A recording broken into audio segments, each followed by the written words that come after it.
More tolerant of me. Oh, Hercules, I've killed Father Brown.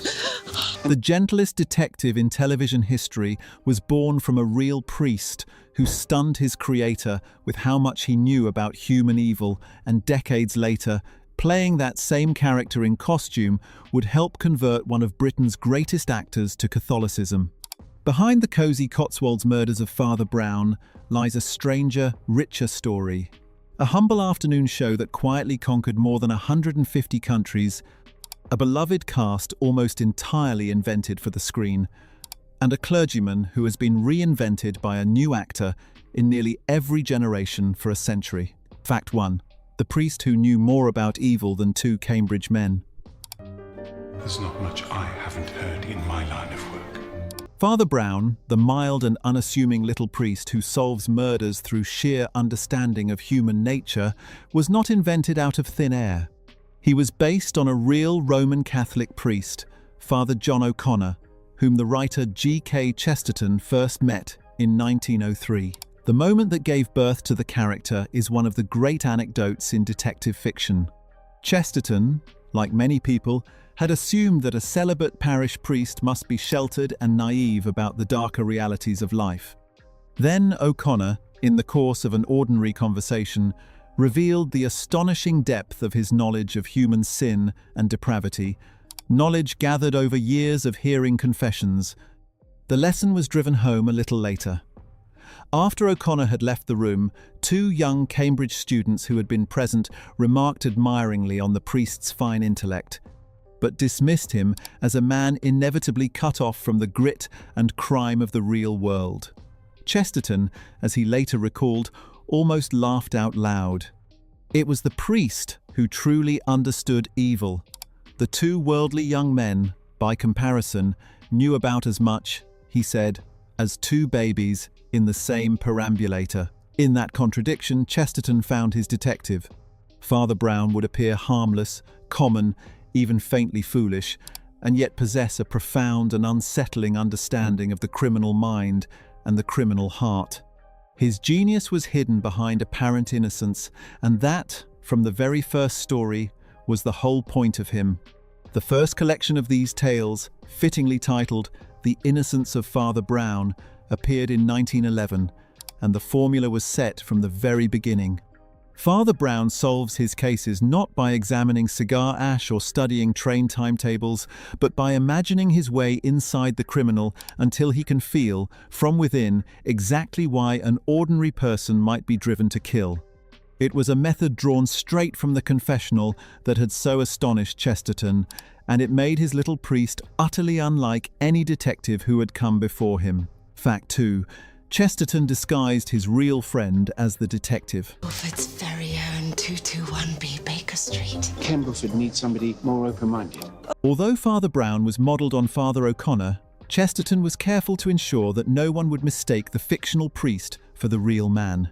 In fact, he did something rather mischievous. He deliberately disguised his friend. The real O'Connor was an elegant, sharp, well-travelled figure. Chesterton wanted his detective to be the opposite on the surface, clumsy, shabby, and easily overlooked, so that the contrast between outward dowdiness and inner brilliance would be all the more striking. In his autobiography, he described the process with characteristic humour, writing that he had taken the liberty of beating his friend's hat and umbrella shapeless, untidying his clothes, and punching his intelligent face into a kind of pudding-faced vacancy. In short, of disguising Father O'Connor as Father Brown. The friendship ran far deeper than mere literary borrowing. O'Connor was not only the model for a popular character, he was a genuine spiritual influence on Chesterton's own life. In 1922, it was Father O'Connor himself who received Chesterton into the Roman Catholic Church, formally confirming the conversion the writer had been moving towards for many years. So the real priest gave Chesterton two gifts: a beloved fictional detective and his own faith. The man who inspired Father Brown also helped lead his creator into the very church that Father Brown serves. Fact 3. Playing the priest converted the actor. Oh, so you're very happy to employ women, just not to serve them. Long before the BBC's modern series, Father Brown reached the cinema, and the role would change the life of the actor who played him. In 1954, Alec Guinness, one of the finest actors Britain ever produced, took the part in a film simply titled Father Brown. While shooting on location in France, something happened that Guinness never forgot. Walking back to his lodgings one evening, still dressed in the priest's black cassock, he was approached by a local child who, mistaking him for a real priest, trustingly took his hand and walked along beside him, chattering away. Guinness, who spoke little French, could not explain that he was merely an actor in costume. The moment moved him profoundly. He later wrote that a church which could inspire such instinctive trust in a child, making its priests, even unknown ones, so easily approachable, could not possibly be the scheming, sinister institution he had been raised to suspect. It began to break down prejudices he had carried for a lifetime. Around the same time, Guinness's young son Matthew was struck down with polio, and the anxious father began quietly slipping into a small Catholic church to pray. The two experiences together set him on a path that ended, some years later, in his conversion to Catholicism. An actor who had played a priest had, through that very role, been led towards a faith of his own. Guinness would go on to become one of the most celebrated film actors in the world, immortalized for a later generation as the wise old Obi-Wan Kenobi in Star Wars. Yet he spoke of his Catholic faith as one of the most important things in his entire life. And he never forgot that it had begun, in part, with a borrowed cassock and the trusting hand of a child who simply believed he was the real thing. Fact 4. Arthur Weasley got the part without an audition. And someone who drives a car like an ambulance. Good, that's settled then. The modern Father Brown is, of course, Mark Williams, an actor already beloved by millions for very different roles. To a generation of children, he is Arthur Weasley, the kindly wizard father from the Harry Potter films. To comedy fans, he is one of the team behind the anarchic sketch show The Fast Show, and he has also appeared opposite Glenn Close in 101 Dalmatians. What is far less well known is how casually he landed the role that may now come to define him. Williams was away filming another BBC series, The Comedy Blandings, in Northern Ireland, when his agent telephoned with news that the corporation had offered him a part. He assumed, given his track record, that he was being cast as some villain or murderer. Instead, he was told he was to play Father Brown himself, the lead in a brand new detective series. There had been no audition at all. Williams has said that he knew instantly what to do with the character, just as he had known instantly how to play Mr. Weasley. He simply understood the man, the gentleness, the watchfulness, the deceptive ordinariness, and stepped straight into the cassock. That instinctive certainty has paid off spectacularly. More than a decade later, Williams is not only still playing the priest, but has been made an executive producer of the series, his creative fingerprints now all over a show he took on, more or less, on the strength of a single phone call. Fact 5. The unlikeliest global juggernaut, Father Brown occupies a famously unglamorous slot in the television schedule. It is a daytime drama, broadcast in the afternoon, the sort of gentle programming often dismissed as mere background viewing. Nobody involved expected it to become a worldwide phenomenon. It did anyway. Since it began in 2013, the series has grown into the most successful British daytime drama of its entire era. By the time of its most recent runs, it had produced more than 140 episodes across 13 series, with still more already commissioned. In Britain, it has drawn peak audiences of well over 2 million viewers, an extraordinary figure for an afternoon slot. But its real triumph has been overseas. Father Brown has been sold to more than 150 countries, building large and devoted followings in the United States, Australia, Canada, and far beyond. American and Australian fans now make pilgrimages to the filming locations. Reporters have flown in from as far as Italy simply to interview its star.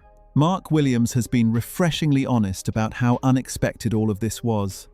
When asked whether the team ever imagined such success, he recalls once asking a Harry Potter producer whether he had expected to make all 8 films, and being told, simply, no. "You set out," Williams says, "with nothing more than hope and good storytelling. In Father Brown's case, that turned out to be more than enough. If you're enjoying this, it would mean a lot if you subscribed. It helps us keep making videos like this one. Just hit that button and you'll never miss a new one. Fact 6. The little priest who helped shape Miss Marple. Father Brown was not merely a popular character, he was an influential one. When Chesterton created him, he effectively invented a brand new kind of fictional detective, and that template would echo through crime writing for the next 100 years. Before Father Brown, the great fictional detectives tended to be obvious geniuses. Brilliant, eccentric, visibly clever men like Sherlock Holmes, whose intellect announced itself the instant they walked into a room. Chesterton, the self-styled Prince of Paradox, did precisely the opposite. He made his detective seem the least likely sleuth imaginable, a shabby, awkward, unremarkable little clergyman whom criminals never thought to fear simply because he appeared so harmless. This idea, the disarmingly innocuous detective whom everyone underestimates, proved enormously fertile. It is widely credited as a direct influence on Agatha Christie's Miss Marple, the gentle, elderly spinster whose fluffy exterior conceals a razor-sharp grasp of human wickedness. The whole tradition of the unassuming amateur who quietly outwits the professionals owes a great deal to that pudding-faced priest. It is a remarkable legacy for a character his own creator treated almost as a sideline. Chesterton wrote essays, novels, poetry and theology, and thought of himself first and foremost as a journalist.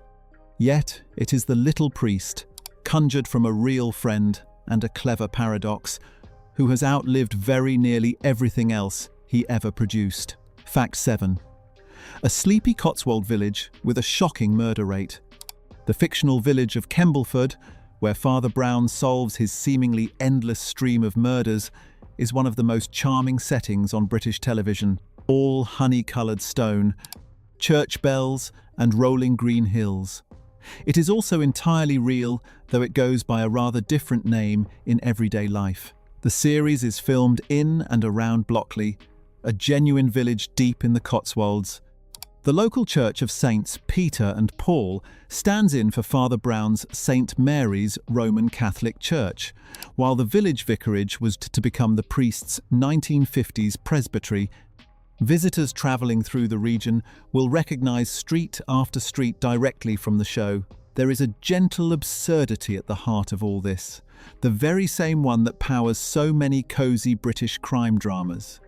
If the body count of Kembleford were taken at all literally, this tiny, peaceful Cotswold community would have one of the highest murder rates anywhere on earth, a sleepy idyll where, week after week, someone meets a sticky end among the roses and the tea things. That contrast is precisely the appeal. The prettiness makes the murder palatable. The violence never quite disturbs the warmth. And the real Blockley has reaped the rewards, becoming a destination for fans from all over the world who come to walk the streets of a village that, on screen at least, is far more dangerous than it has any right to be. Fact 8. Almost the entire supporting cast was invented for television. Anyone who loves the BBC series knows its warm ensemble of characters: the formidable parish secretary Mrs McCarthy, the glamorous aristocrat Lady Felicia, her roguish chauffeur Sid, and the long-suffering local police inspector, forever exasperated by the meddling priest. What most viewers never realise is that almost none of them exist in Chesterton's original stories at all. Chesterton's Father Brown tales are, for the most part, spare and self-contained. The priest, a particular crime, and very little in the way of a permanent supporting cast. When the BBC came to adapt them, the producers faced a practical problem. A short story does not easily stretch to fill a 45-minute episode week after week, year after year. Their solution was to build Father Brown a whole community around him, a so-called gang of recurring helpers and foils invented expressly for the screen, which gave the writers far more ways to tell their stories.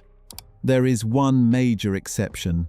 The dashing master criminal Flambeau, Father Brown's great adversary and occasional reluctant ally, is genuinely Chesterton's own creation.